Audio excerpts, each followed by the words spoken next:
Hello everyone and welcome to Tabletop Tales. I wanted to tell you guys about my first ever session of Dungeons and Dragons. It was in 4E and we were about to basically have a TPK before we had a little bit of intervention.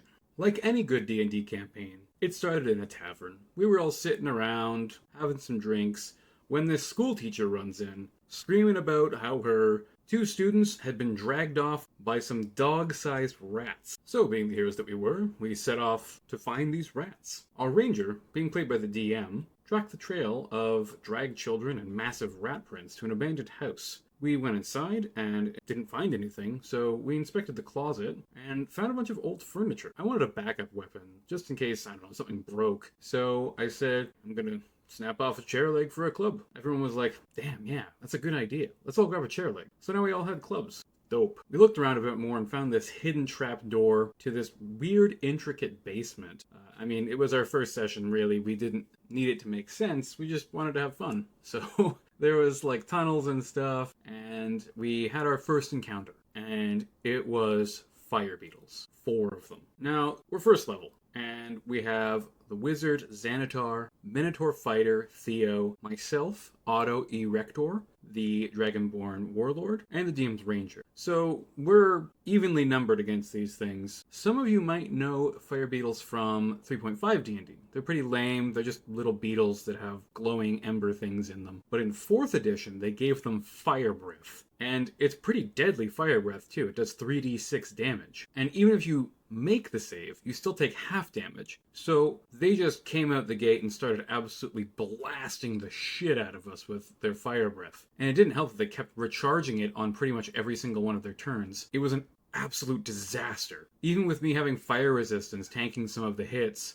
our front line went down, the wizard went down, it was just down to the DM's ranger, who had been using his bow to stay out of melee and keep away from the fire breath AoEs. He was alone against 3 of these little bastards. There was no way he was pulling this out. So, because I didn't want to have to re-roll new characters and start all over again, I just came out with, dude, use the chair legs. Make them enchanted or something. Like, I don't know, one has a big AoE and the other 3 can resurrect us all. So we did. The beetles were destroyed, and we were saved by Chairleg Ex Machina. Our charred corpses were miraculously revived by magic chair legs. It was very silly, obviously, but it was better than a TPK, I think, personally. We did go on to find the kids and found that they had been thoroughly gnawed to death by these little dirty dire rats. So we beat those beady-eyed bastards to a pulp and completed the adventure.